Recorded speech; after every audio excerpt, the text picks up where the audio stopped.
Bem, então, eu sou o professor Rogério.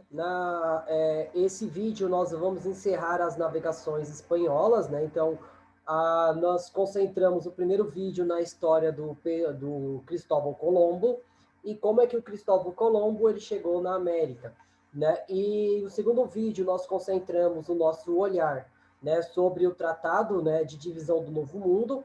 E hoje, né, nós vamos trabalhar a questão voltada aqui, né, para a conquista do Novo Mundo a partir dos seus principais colonizadores. No caso, o espanhol, ele vai, né, ser obrigado a entrar em conflito com povos que vão, né, de uma certa forma ou de outra, dominar a região e, com isso, colocando, né, esses territórios em um período de guerra, de constante conflito, né, e principalmente, né, exterminando assim os dois grandes impérios americanos antes da chegada do europeu.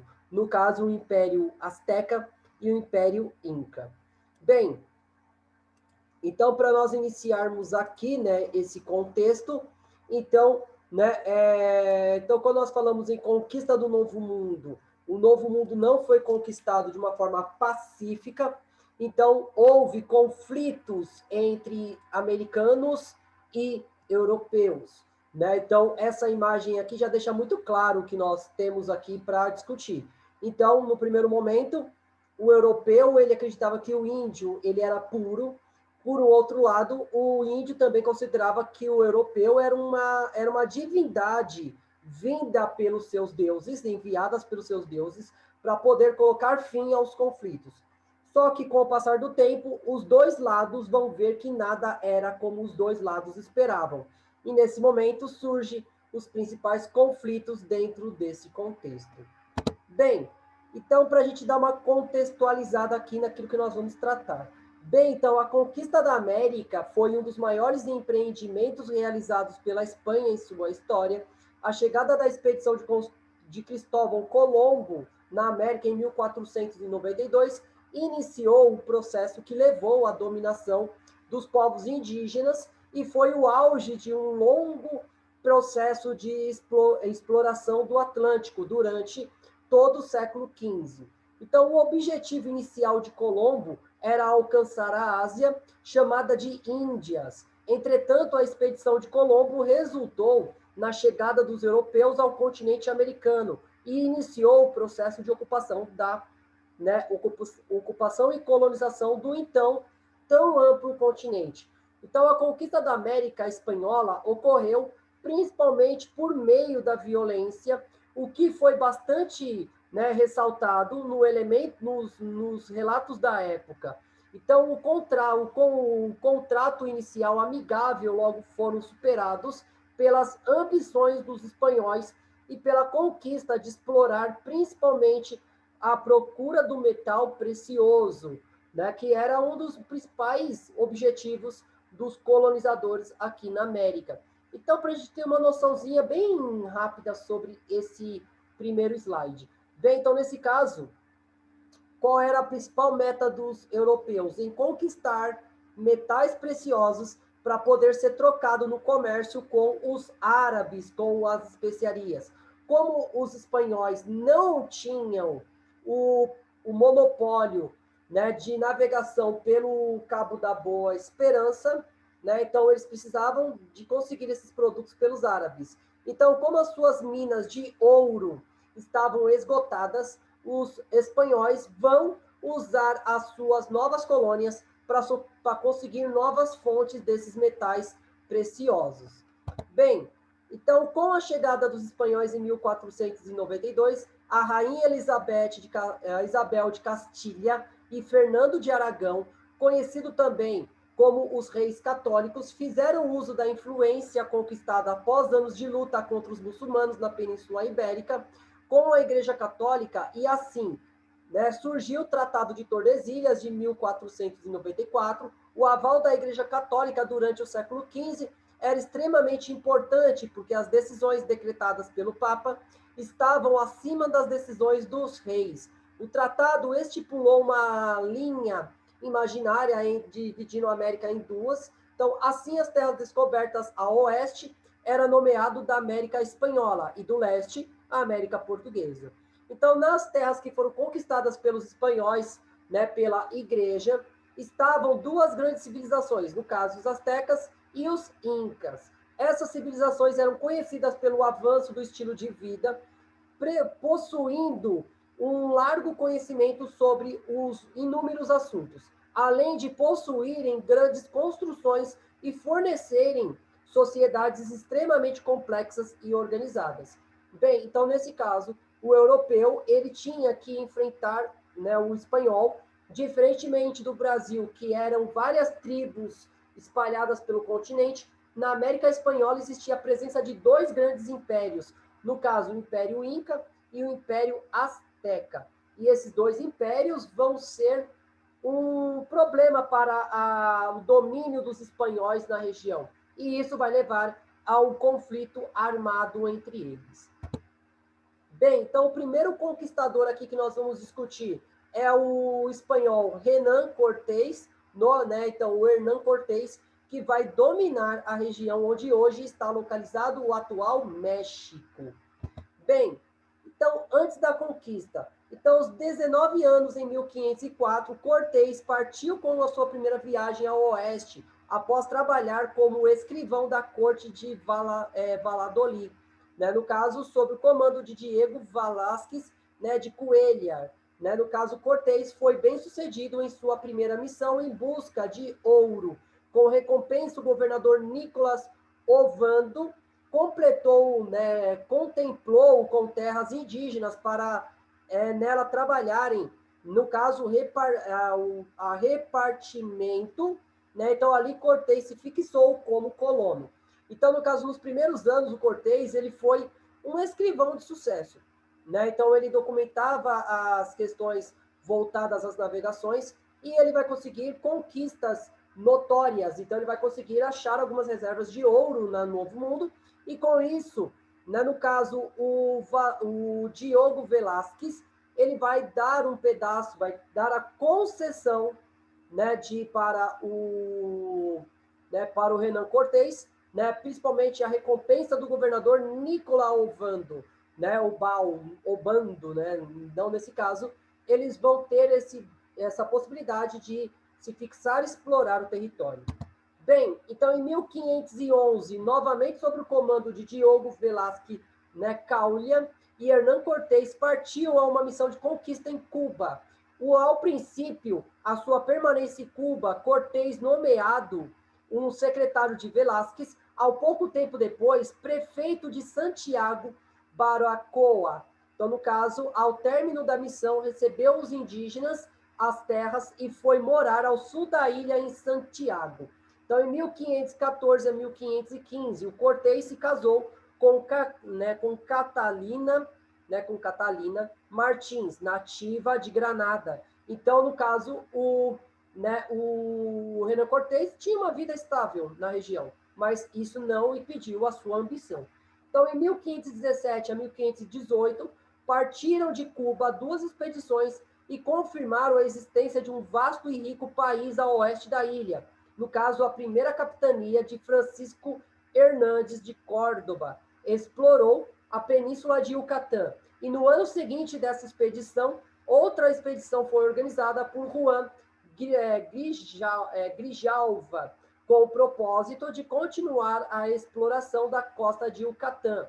A partir desta empreitada, as relações de Cortés e Velázquez entraram em conflito, principalmente por conta da ambição do jovem expedicionário. Então, nesse caso, o Cortés ele inicia um processo, né, de questionamento. Então, a conquista do México. Então, aqui nós temos uma iconografia, né, dos povos mexicas que vão colaborar com Cortés para a dominação do povo azteca. Bem, então, no dia 23 de outubro de 1523, Cortés foi nomeado capitão de uma nova expedição para reconhecer as terras mexicanas. A expedição saiu da ilha de Cuba em 18 de fevereiro de 1519 e chegou à ilha de Cozumel, então importante porto marítimo e religioso maia. No dia 27 de fevereiro de 1519, no local, tiveram o seu primeiro contato com os povos indígenas. Cortés encontrou Jerônimo de Aguilar, padre franciscano sobrevivente de um naufrágio espanhol, que se tornou intérprete maia espanhol de Cortés. Então, o Cortés ele vai conseguir alguns aliados importantes. Primeiro, uma forma de se comunicar com o povo nativo. No caso do padre franciscano, né, no caso o Jerônimo Aguilar, ele vai ser esse intérprete, fazendo com que o Renan Cortés conseguisse um contato diplomático com os povos da região, principalmente depois os mexicas. Bem, então a expedição continuou até a chegada do rio Tabasco, batizado do rio Grajalva, no caso próximo à cidade de Potonchan. No caso lá, encontrar a resistência indígenas, a qual suscitou a Batalha de Celtla. Após a batalha e a vitória dos espanhóis, a autoridade de Tabasco ofereceram presente a Cortés como tecido, né, iguarias e mulheres indígenas. Entre as mulheres estava Alá Malinche, no caso, batizada de Marina, ou Dona Marina, que viria a ser a figura mais importante e controversa da conquista do México, pelo seu conhecimento dos costumes e a riqueza do Império Azteca.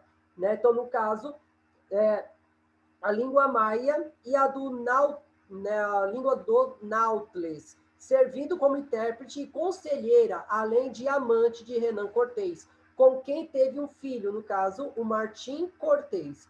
Então, no caso, a Dona Marina, né, no caso, que era uma índia, era uma nativa da nação mexica, que tinha muitas rivalidades com os astecas, vai ser aquela que vai direcionar as missões do Cortés ao Novo Mundo. Então, nesse caso, o Renan Cortés vai conseguir muita vantagem usando a sua amante para isso, a sua esposa, de uma certa forma ou de outra, para conseguir, né, conhecer o território e conhecer também os pontos fortes e fracos do seu inimigo. Então, em abril de 1519, a expedição chegou a Veracruz, onde, pouco tempo depois, Hernán Cortés fundou a Vila Rica de Veracruz, né, no caso em Chalchicuecán, né, então, junto com o atual porto. Em julho do mesmo ano, tomou Veracruz e desvinculou-se do governo de Cuba, né, colocando-se diretamente sobre as ordens do rei Carlos V. Em Veracruz, Cortés começou a receber os mensageiros de Montezuma. Logo, Cortés percebeu que o imperador azteca possuía atritos com o povo mesoamericanos. Começou então a elaborar estratégia para fazer alianças com os povos rivais, no caso como Totonacas e o povo da capital, né, no caso de Sempoala, a cidade qual partiram para selar a aliança militar e dar início à conquista de Tenochtitlan, no caso essa cidade que se tornaria a cidade do México. Então Cortés também fez alianças com os povos indígenas da região de Tlaxcala. No caso, né, o Cortés ele vai aproveitar essa rivalidade que existia desde a formação do Império Azteca para conseguir vantagens sobre os povos nativos e com isso formando o seu império. Bem, então em outubro de 1519, Cortés chegou a Cholula, né, então a maior cidade no México Central, depois de Tenochtitlan, então aliada ao Império Azteca. Segundo as crônicas de Bernal Dias, né, uma anciã e alguns sacerdotes do templo de Cholula alertaram Hernán Cortés sobre uma cilada. Imediatamente ele reagiu contra os indígenas da emboscada, causando o que ficou conhecido como o massacre de Cholula. Né? Então, no caso, o Hernán Cortés ele contava com a simpatia dos nativos, principalmente por conta da rivalidade entre esses povos. E, além do mais, ele vai ter a vantagem, né, de conhecer o território, principalmente a partir da Dona Marina, conseguir negociar melhor tratados de paz. Bem, então, em outubro de 1519, o contingente de Cortés chegou a Tenochtitlan. Ao longo do encontro entre Cortés e Montezuma foi realizado. Montezuma acreditava que Cortés seria o enviado de Quetzalcoatl, então deus azteca que teria finalmente voltado para vingar-se. Por isso Montezuma tratou bem Cortés e aceitou o seu domínio. Dia depois da chegada dos espanhóis, Cortés entrou de novo em ação e fez Montezuma seu prisioneiro. Para isso, utilizou como pretexto a morte do espanhol Vera Cruz, em uma batalha entre os mexicas, dirigidos por, né, Coahupoca, supostamente a mando de Montezuma. Como prisioneiro, Montezuma declarou fidelidade ao rei Carlos V. Então, no caso, o Montezuma ele vai ficar numa sinuca de bico. Ele vai, de uma certa forma ou de outra, ter alguns problemas. Porque os espanhóis, que eram considerados por ele uma divindade, vai mostrar que não eram tão divinos assim. E isso vai gerar muitos impactos naquela realidade. Bem, então em maio de 1520, Velázquez foi informado ao mensageiro de Montezuma sobre a chegada das tropas de Porfírio, né, de Narvaez, né? Então, no caso, que haviam sido enviados do México pelo governo de Cuba. Então, Diego Velázquez de Coelha, né, no caso, com o objetivo de interromper a invasão de Cortés. Então, Cortés, então, partiu com seus aliados para combater os inimigos recém-chegados e atacou o acampamento inimigo. Conseguiu convencer os homens de Narvaez, né, no caso, e se juntarem a ele com a promessa de riquezas e cargos. Então, o Narvaez ele voltou para Veracruz com o restante de sua tropa. Enquanto isso, Tenochtitlan, durante a ausência de Cortés, Pedro Alvarado comandou o massacre do Templo Maior como consequência de uma rebelião indígena durante a celebração da festa de Toxcalti. Então, no caso, né, os índios não, né, no caso, os astecas não pretendiam se submeter às ordens dos espanhóis e, nesse caso, vão se levantar contra os seus dominadores. E com isso vai gerar a rebelião que vai levar à morte de centenas de nativos. Então, no caso, Cortés, em Tenochtitlan, em 24 de julho de 1520, o convenceu Montezuma a tentar apaziguar a revolta dos indígenas. Entretanto, enquanto falava ao seu povo, Montezuma foi atingido por uma pedra. Dias depois, morreu decorrência ao seu ferimento. Então, forçado pela situação desesperadora e pelo crescente número de espanhóis mortos e feridos, Hernán Cortés decidiu deixar a cidade do México na noite no dia 30 de junho de 1520, que ficou conhecida como a Noite Triste. Então, numericamente, os espanhóis não tinham como resistir, né, à expansão dos nativos. E isso vai fazer com que eles recuem para depois conquistar a cidade novamente. Bem, então no dia 8 de julho de 1520, os espanhóis finalmente chegaram a Tlaxcala para se refugiarem e organizarem um contra-ataque contra Tenochtitlan. E também onde Cortés recebeu reforços considerados dos navios e soldados e artilharias e cavalos, né, para compensar as perdas ocorridas durante a Noite Triste.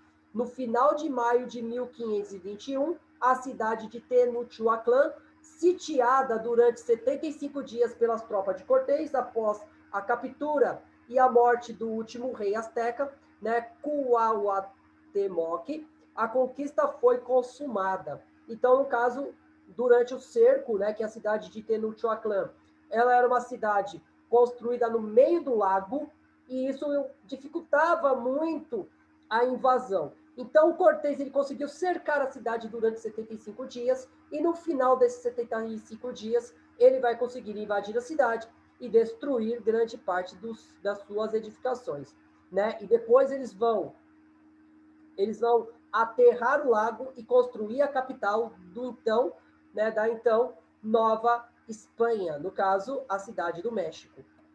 Né? Um outro conquistador da América Espanhola foi Francisco Pizarro. Então, o Pizarro, ele é muito semelhante à sua história, no caso, né, do Hernán Cortés. Então, o Pizarro, né, ele vai ser, diferentemente do Cortés, ele vai ser um nobre que vai ganhar notoriedade durante esse período. Bem, então, quando criança, o Pizarro ele foi abandonado na escadaria da igreja e Trujillo, e mais tarde foi reconhecido por seu pai, nobre capitão de Tercio, né? No caso, incumbido em tratar porcos na juventude como paga, né? Seu pai tê-lo ia mandado à Itália aprender ofícios militares. Então, o primeiro registro oficial, menciona Pizarro a uma documentação pela expedição de Vasco Núñez, né, de Balboa, no Panamá, em 1513, onde era um pequeno obscuro oficial, quase analfabeto, mas, né, um militar que vai galgar, né, vai buscar subir de patente dentro dessa realidade. Bem, então, desde aí desenrolou o engajamento de Pizarro nas aventuras da conquista da América, nos arredores da primeira colônia da América Central, então chamado de Castilha de Ouro, né, o que lhe rendeu esforços, né, e aflições, né, com os Caraíbas, né, do que honra a glória até quando, em 1517, foi distinguido com a tarefa, né, de aprisionar seu antigo chefe Balboa, por ordem do novo governador colonial Pedro Faria. Então, em 1524, já com 50 anos de idade, Pizarro se uniu ao oficial menor chamado Diogo Almagro, que com ele compartilhava a condição de seu filho bastardo.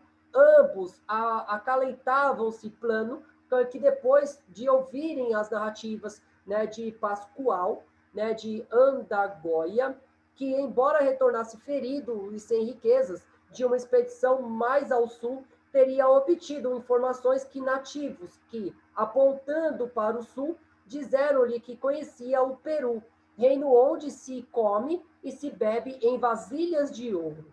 Bem, então, no caso, os povos andinos, que dominavam a metalurgia do ouro, vão ser o objetivo de Pizarro, dominar a região, buscando riquezas inimagináveis naquele momento. Bem, então Pizarro se aproximou do padre chamado Hernando de Luque, homem de confiança de um rico comerciante da Colômbia, o juiz Gaspar Espinosa, e por seu intermediário obteve o patrocínio para a planejada conquista do Peru. No mês de novembro de 1524, Pizarro fez ao mar com 80 homens e 4 cavalos. Então, essa primeira expedição nada surtiu senão, né, denominar a Baía da Fome, pelos motivos óbvios. Então, no caso, o lugar onde desembarcaram, de onde partiram pela costa, sem nada obter senão combates com os nativos, no quais Almagro perdeu um olho. Então, regressando sem riquezas ou glória, foram necessárias muitas negociações para o financiamento de uma nova expedição, que, entretanto, foi minuciosamente, né, contratada, né, e por escritos, do qual já se previa a conquista do Peru, ainda desconhecido, e já se tratava da partilha de suas riquezas. Bem, então, no caso, Pizarro, ele já idealizava que ele iria encontrar no alto da Cordilheira dos Andes, mas ele não pensava qual era o sacrifício que iria ser feito para isso.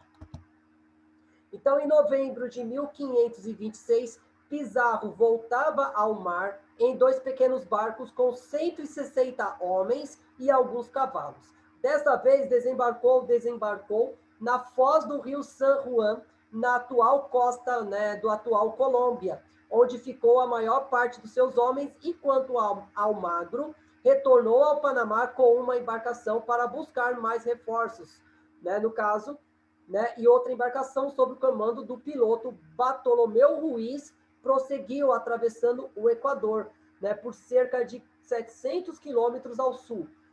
A ocasião em que teve o primeiro contato com a civilização inca. Tratava-se de uma grande jangada impulsionada por uma vela quadrada, na qual havia homens e mulheres bem vestidos, com túnica de lã, usando ornamento feito do tão ambicionado ouro.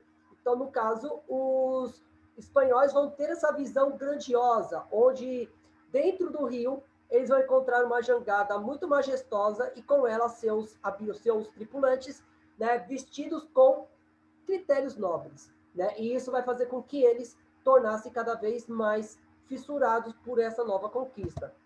Então, 3 índios foram aprisionados para posteriormente servir de intérpretes, né, do Pizarro. O Bartolomeu Ruiz voltou e se reuniu a Pizarro, e pouco depois retornou ao Almagro com o reforço de 90 homens. Entretanto, Pizarro havia perdido muitos homens para a fome e a doença, no estado de desânimo e revolta, instalava-se entre eles. Então, traçando com sua espada uma linha na areia, desafiou todos a passarem para o lado dele, onde estariam a luta e a morte, mas também a fama e a fortuna. Então, apenas 11 espanhóis e um grego se juntaram a ele, e os demais retornaram para o Panamá. Então, Pizarro e seus fiéis esperaram numa ilhota ao longo da costa de 7 meses, até quando o governador do Panamá lhe enviou numa única nave, né, como novos recrutas, embarcando essas forças expedicionárias, navegou por mar, né, mais para o sul, mais 25 dias até o Golfo de Guayaquil, né, onde um daqueles índios já intérprete explicou que se tratava do Porto Inca mais setentrional, onde já a cidade de Tumbes atual. Bem, então, no caso, o Pizarro ele vai contar com esses intérpretes, com esses prisioneiros, para conseguir, né, estudar melhor o território e, com isso, conseguir melhores resultados no conflito. Né? No caso, dominando a cidade de Tumbes. Né, no caso atual, cidade de Tumbes, no litoral, né, ali do Peru.